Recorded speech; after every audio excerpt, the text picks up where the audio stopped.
Olá. O ministro Luiz Roberto Barroso, do Supremo Tribunal Federal, marcou para os próximos dias 26 e 27 de setembro próximos as audiências públicas que vão debater uma das maiores polêmicas recentes do setor de saúde suplementar. Se o rol de procedimentos e eventos estabelecido pela Agência Nacional de Saúde Suplementar, a ANS, é taxativo, isto é, os planos de saúde ficam obrigados a cobrir apenas aquilo que está previsto nesse rol. Ou então, se ele é exemplificativo, que significaria dizer que ele seria apenas uma referência, obrigando as operadoras de saúde a atender tudo aquilo que for indicado pelos médicos. Esse foi o tema da reunião semanal do Espaço Democrático, que é a Fundação para Estudos e Formação Política do PSD, na terça-feira, dia 19 de julho. O gestor público Januário Montoni, que foi primeiro diretor-presidente da ANS e também secretário municipal da Saúde em São Paulo, fez uma longa exposição sobre esta controvérsia, que foi intensificada no início de junho, depois que a segunda turma do STJ decidiu que o rol tem caráter taxativo. Houve uma grande reação na opinião pública e a gente resolveu trazer esse tema aqui para a nossa reunião. Participaram dessa reunião semanal do Espaço Democrático, além do Januário Montoni, os economistas Luiz Alberto Machado e Roberto Macedo, os cientistas políticos Rogério Schmidt e Rubens Figueiredo, o sociólogo Túlio Kahn, o especialista em gestão Rafael Awad, também o superintendente do Espaço Democrático João Francisco Aprá e o jornalista Eduardo Matos. Vamos ver o que nos disse Januário Montoni.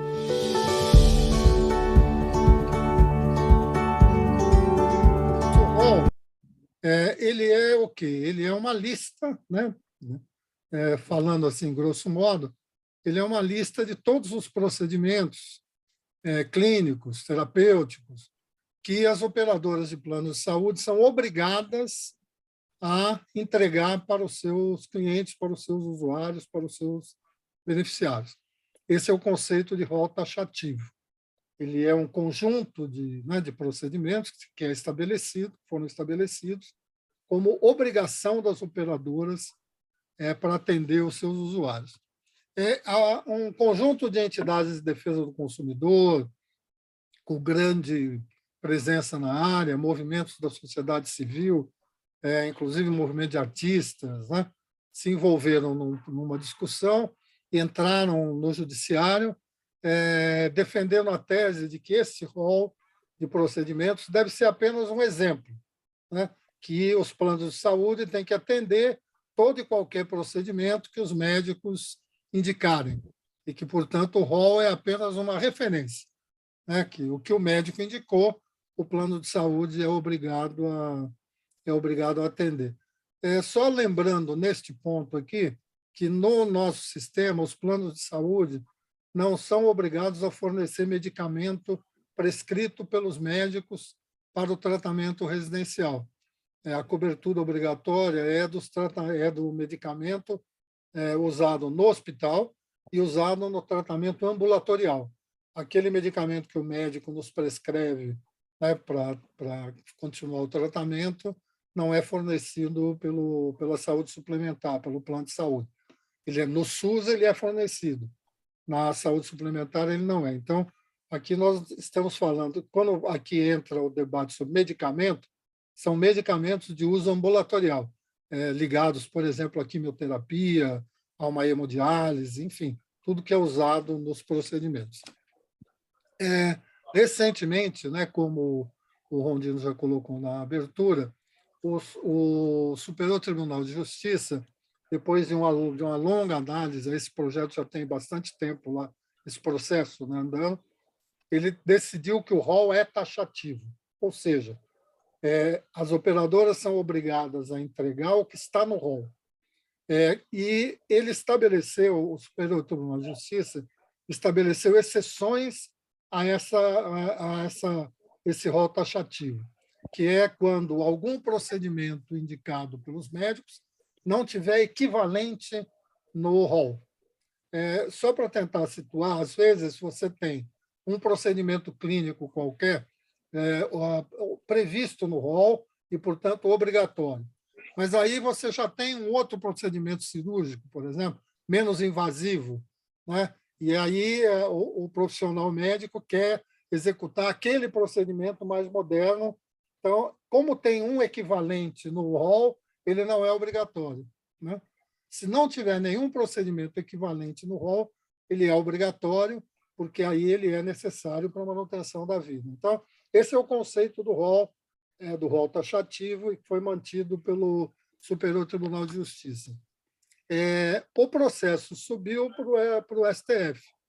No momento, ele está com o relator, o ministro Barroso, e o ministro Barroso começou a convocar audiências públicas para aprofundar o debate e chegar a uma conclusão. Além disso, e para, digamos assim, uma preocupação muito grande de reguladores e do próprio mercado, nós temos dezenas, no mínimo, de projetos de lei sendo discutidos na Câmara e no Senado neste momento, todos na linha do rol exemplificativo, na linha de que plano de saúde tem que atender tudo que aparecer. Então, agora, esse é o cenário. Eu queria situar um pouquinho a gente nesse debate. Primeiro, de onde aparece o rol de procedimentos? Quer dizer, por que apareceu essa coisa do rol de procedimentos? A regulação do setor privado no Brasil, ela vem do final, né, ela foi aprovada em 98, final do século passado, portanto, e entra em vigor mais fortemente em 99 e 2000. E o que ela veio fazer? Ela atuou em duas linhas. Na primeira linha, ela tentou reduzir, eu acho que conseguiu, a verdadeira selvageria que eram as operadoras de plano de saúde. Antes da legislação, era mais fácil você abrir uma padaria, era mais difícil, perdão, você abrir uma padaria do que abrir um plano de saúde. Porque um plano de saúde, você ia na junta comercial e registrava, né? Eu abri um plano de saúde e vou vender aqui plano de saúde. Empresas que não tinham o menor lastro, não tinham... E isso virou uma indústria, inclusive, né? Era muito comum, na época, empresas que iam para as cidades médias do interior dos estados, abriam centrais assim muito bonitas, começavam a vender planos com carência mínima de 6 meses para começar a atender. 6 meses depois, elas simplesmente se mandavam de lá, fechavam, né, as arapucas e iam embora. Então, o que você teve aqui foi para garantir a competitividade no mercado. As empresas passaram a ser regulamentadas. Operadora, seja uma cooperativa, uma seguradora, uma limitada, qualquer modelo queira se dizer como operadora, ela tem que ter autorização de funcionamento da agência, ela pode ser fechada pela agência, ela tem que ter reservas técnicas para garantir que, se ela quiser sair do mercado, tenha como garantir o atendimento até a transição. Para vocês terem uma ideia, hoje essas reservas técnicas chegam a mais de 40 bilhões de reais, que ficam custodiadas também com a ANS para garantir o atendimento da população.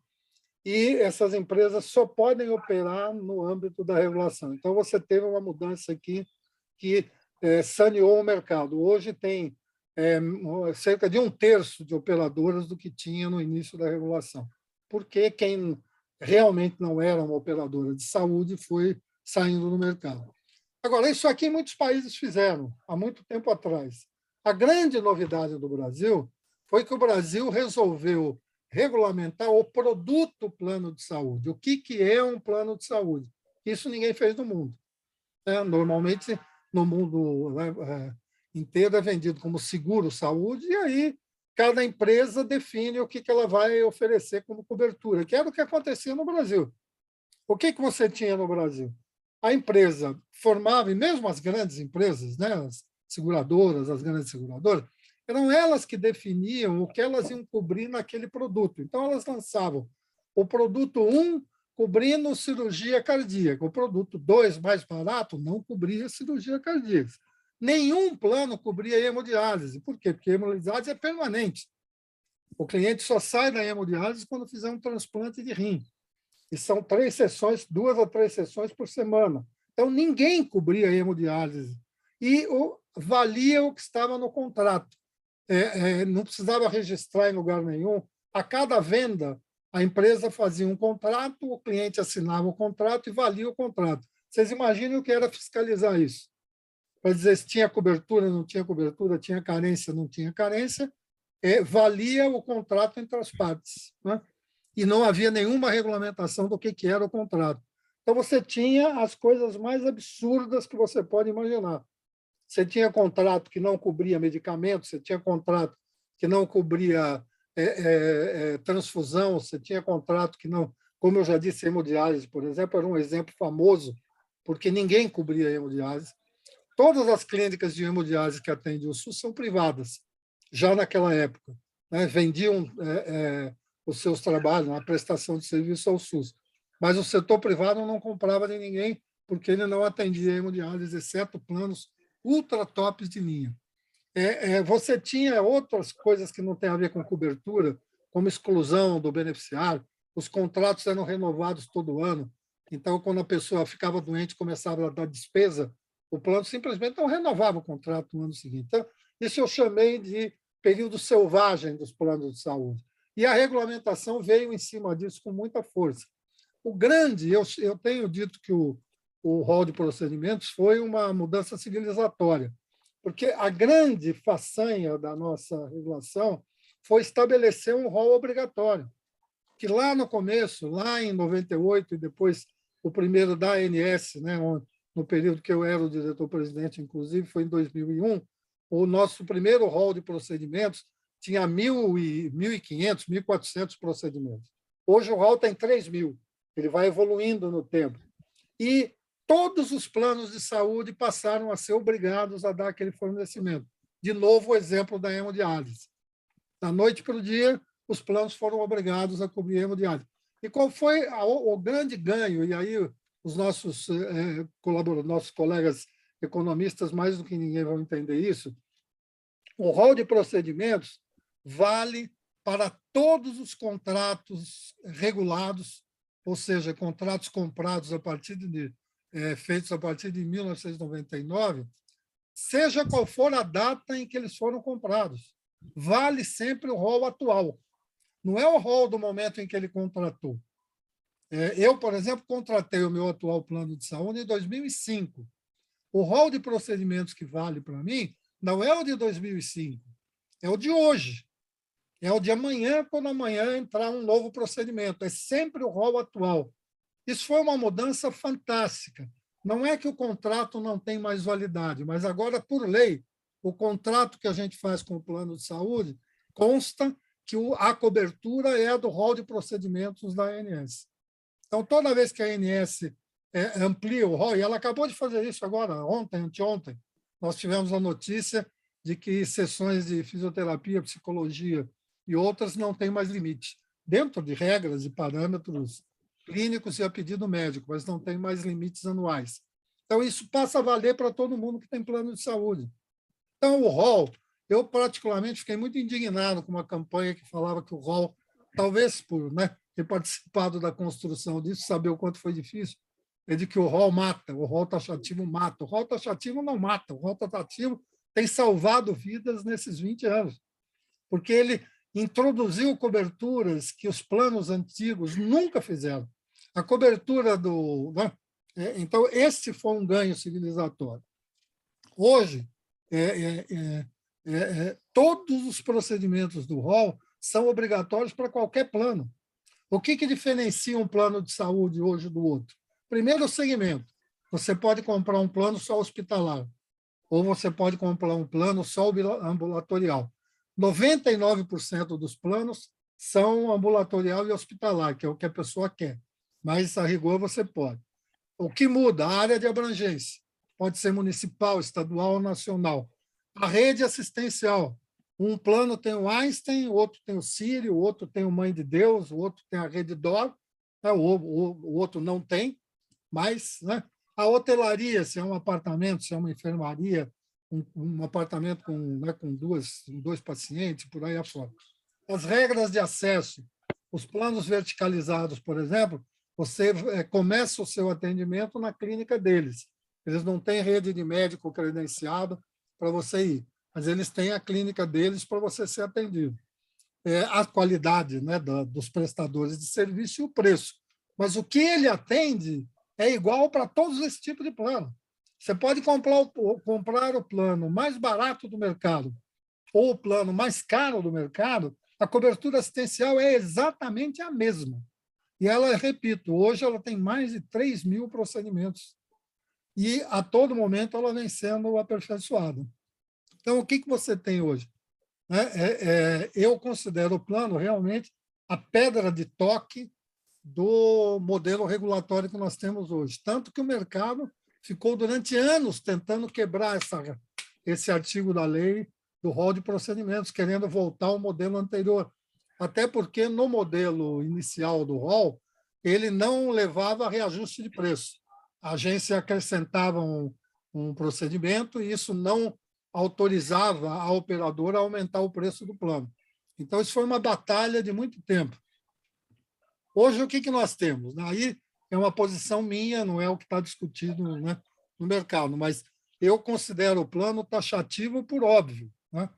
Ele é o que garante, ele não é um limitador, por um lado, ele é o direito do usuário, e é o direito de sempre estar atualizado, né, e de acompanhar isso. Eu temo muito você romper esse direito, mesmo que seja para dizer que pode atender tudo, porque ninguém no mundo atende tudo. O SUS, por exemplo, também tem um rol de procedimentos. O rol de procedimentos do SUS é mais furado do que o da saúde suplementar pelo judiciário, a chamada judicialização, porque o SUS não tem, inclusive, capacidade de atendimento. A rigor, você olha coisas que estão no rol do SUS e você fala, os rol do SUS, ele é mesmo, só que depende de onde você mora, você não consegue ter acesso àquilo. No caso do plano de saúde, a agência pode fechar um plano de saúde, como fechou a Unimed, como interveio na Unimed Rio, como fechou a Unimed São Paulo, por exemplo, por ela não estar dando o atendimento do rol de procedimentos. É uma questão de enforcement da lei, né? Mas a lei está ali. Tá. O rol de procedimentos do SUS tem mais procedimentos do que o da saúde suplementar por dois motivos, pelo menos.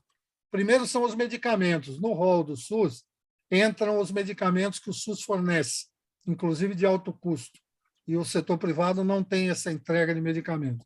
A outra questão são os transplantes, que no caso privado são poucos transplantes, até porque o controle do transplante tem que ser do Estado, né?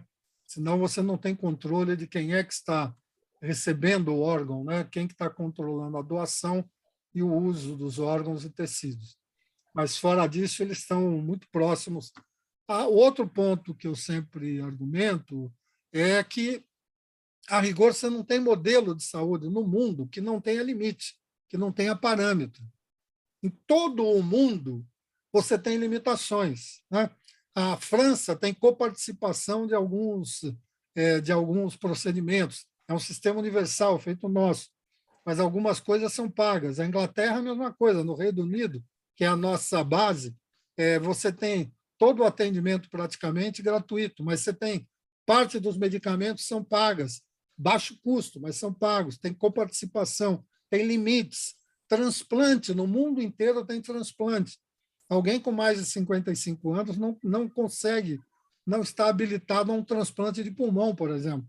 São questões técnicas e de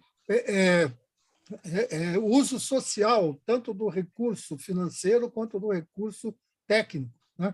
Porque aí nós estamos falando, né, você não vai usar um pulmão que é difícil de ter doador para alguém que tem 70 anos, né? E que, portanto, tem uma sobrevida mais curta do que alguém que tem 50 anos. São questões que o setor público, por isso que a ética médica, a ética regulatória, a ética de discussão no setor de saúde é muito forte, porque você tem que lidar com questões como essa. O que o mundo todo está se debruçando é em melhorar a capacidade de avaliação de tecnologias de saúde, inclusive para enfrentar o mercado. O Brasil já começou a fazer isso na Anvisa. Né? Você tem a Anvisa, em alguns casos, ela não dá registro para certos medicamentos novos. Por quê? Porque eles são muito mais caros e não tem a menor diferença de medicamentos que já estão no mercado, que já estão sendo vendidos no mercado brasileiro. Então, a Anvisa não... Pois não. Olha, parece que temos um problema complicado aí. Por um lado, as pessoas que têm seguro-saúde quando tem algum problema grave e não são atendidos, reclamam à justiça porque acham que têm direito a esse tipo de atendimento, não é? Por outro lado, temos os planos de saúde que, se não tiverem parâmetro mínimo do que devem atender ou não, reclamam de que o negócio deles fica inviável. Como é que se sai desse problema? Como é que se resolve isso, Januário? Você não sai, você trabalha isso com a avaliação de tecnologia de saúde. Você tem que ter procedimentos que atendam o máximo possível com o custo possível. Senão o sistema não fecha. Eu vou passar aqui só para, acho que vai responder a tua área. Aqui é só para deixar claro essas questões que eu acho que você tem sustentabilidade econômico-financeira, também faz parte da equidade. Mas o que eu queria mostrar é outra coisa. Muita gente faz uma noção de que plano de saúde é um seguro, é uma poupança para tratamento médico. E ele não é. O plano de saúde é uma mutualidade, os nossos economistas podem explicar melhor. São pessoas contribuindo todo mês para pagar o tratamento de pessoas que estão precisando. Se todo mundo precisar do tratamento ao mesmo tempo, o modelo quebra. Então, ele não é uma poupança. As pessoas falam, mas eu paguei a vida inteira, agora eu estou precisando de um tratamento. Não se trata disso. Ele é uma mutualidade. Todos pagam para que os que estão precisando recebam. Então, não há como não ter limites. A outra confusão que se faz no Brasil, Rondino, é que o plano de saúde tem a mesma obrigação do SUS. Ele não tem. A Constituição diz que a saúde é um direito do cidadão e um dever do Estado. A ação do setor privado é uma ação do setor privado. Você não pode exigir do setor privado. Por isso que existe a agência para garantir o balanço disso. Mas você não pode exigir que o setor privado opere como se fosse um setor público. Ele não é. Né? Ele é um setor que tem margem de lucro. É menor do que outras atividades, porque é um setor regulado, né? Mas ele tem, senão ele sai no mercado, ele quebra. A questão específica que você levanta não tem saída ética. Isso já foi discutido, né?